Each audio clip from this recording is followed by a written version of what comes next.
Hey guys, thanks so much for clicking on the video. Let's go on into this. We're not going to spend a whole bunch of time because this was really catch up to the shit that we've already seen. This is Real Housewives of Atlanta, Season 7, Episode 1.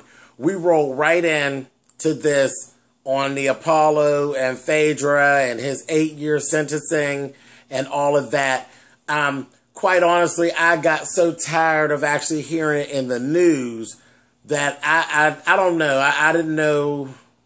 I guess I should have known that the first actual episode was actually going to be surrounded around a lot of that stuff. And it's basically telling the story of, where he, when he was really getting ready to leave, and the fact that him and Phaedra just aren't hitting it off very well. He basically told her he actually wanted a divorce. And she was given very much of, really? Good. So I'm like, okay. I think she was jumping for joy on the inside because she's so motherfucking tired of Apollo and his bullshit. And she was done with it. And I just kind of noticed he was looking for a lot of sympathy. He really was. And I'm like, Apollo, nobody has any sympathy for you because, one, you broke the law. When you break the law, you have to do whatever it is you have to do. We didn't feel sorry for you, Apollo, when you were spending thousands of dollars at the goddamn strip club.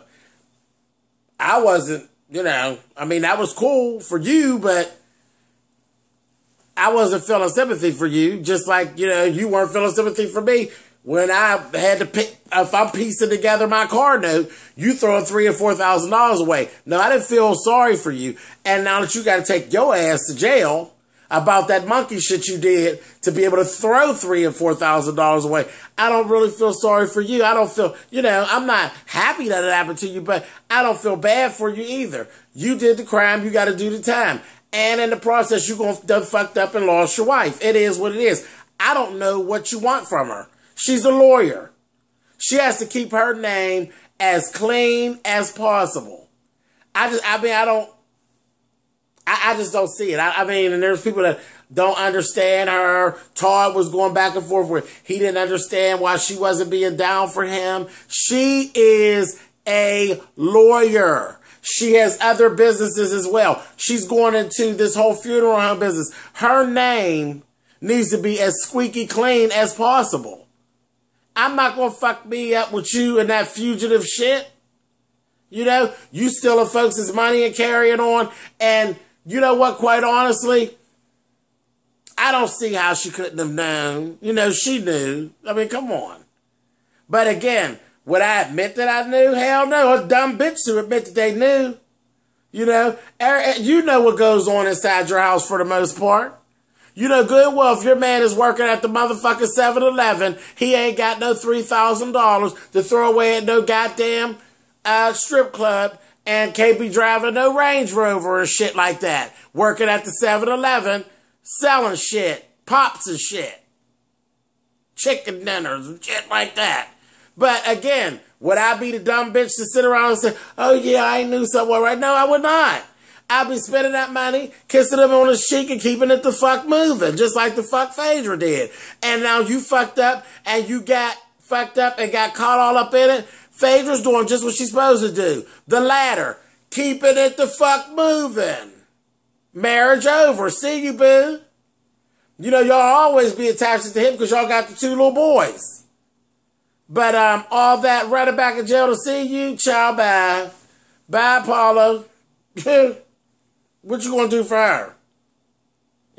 You're a looker. We've always said that. You're a looker, but what good is them looks gonna do her?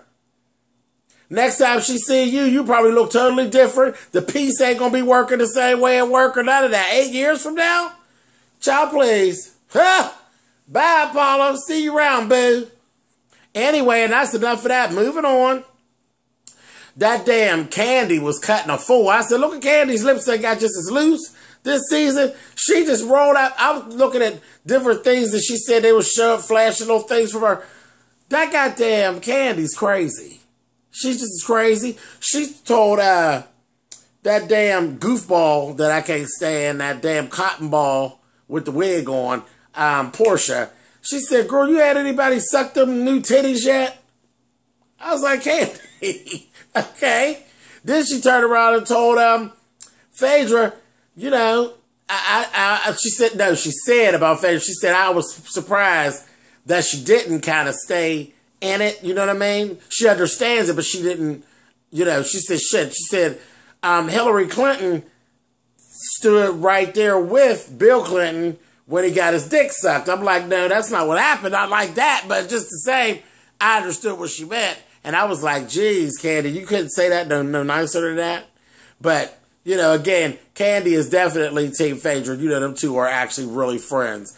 She's Team Phaedra. And again, I don't understand. No motherfucker that don't understand why Phaedra did what she did. Girl, fuck Apollo, honey. It's over, right? That's the father of your children. Girl, didn't I say I wasn't going back into that? Damn Apollo. Anyway, moving on. We see Kenya and Cynthia. I'm still not feeling Cynthia. I wasn't feeling Cynthia at the end of the season. She, again, was crying to poor mouth. And I'm seeing this new Cynthia now. She's real smart mouth. And, again, her and Kenya both are crying to poor mouth and want somebody to feel sorry for her. Kenya's running around talking about, it was so embarrassing to be attacked on television and everybody's seen it. No, to be attacked wasn't the issue. To get that good ass whooping you got was the issue. You didn't just get attacked. You got drugged, bitch. And we all watched you as it went on. So don't be all that embarrassed. We were expecting it. We were waiting on it. And once it happened, we were satisfied and then we let it go. So no, don't nobody feel sorry for you so you can stop crying about that. Next time you'll know, watch your mouth and leave people alone. Or you're going to get fopped and dragged. Now, if you go do it again one time, okay. If it happens again, we're going to really laugh at you now.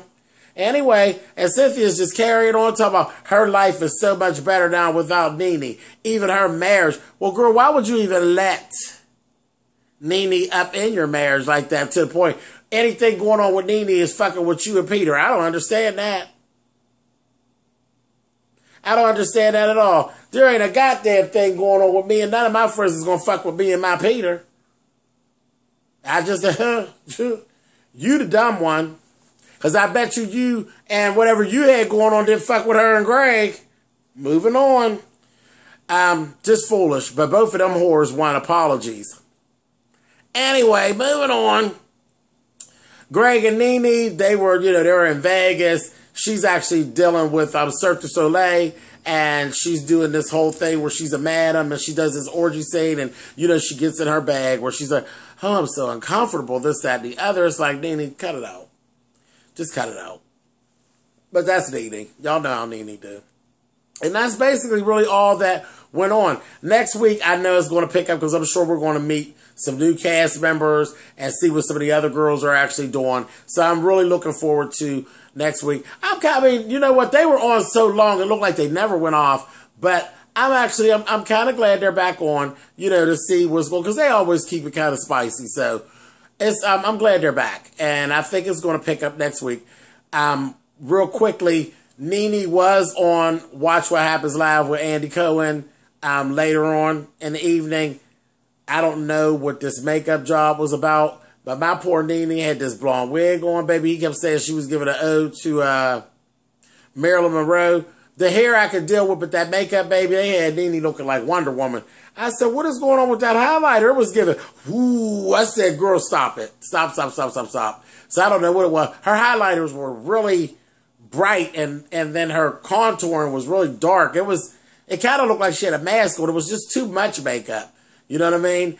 But then again, she did make the statement. She said, since I'm on Broadway now, I wanted to give you a different character. So maybe that's the look she was going for. She actually wanted it to be very dramatic. If that's what she was going for, then they definitely did reach that. And that's not a far stretch because that's how Nene gets down. So all in all, it just depends on what look she was going for. But her makeup was really, really dramatic. It was really dramatic on the show with Andy. A little too dramatic to be sitting on a talk show. But again, that's Nene.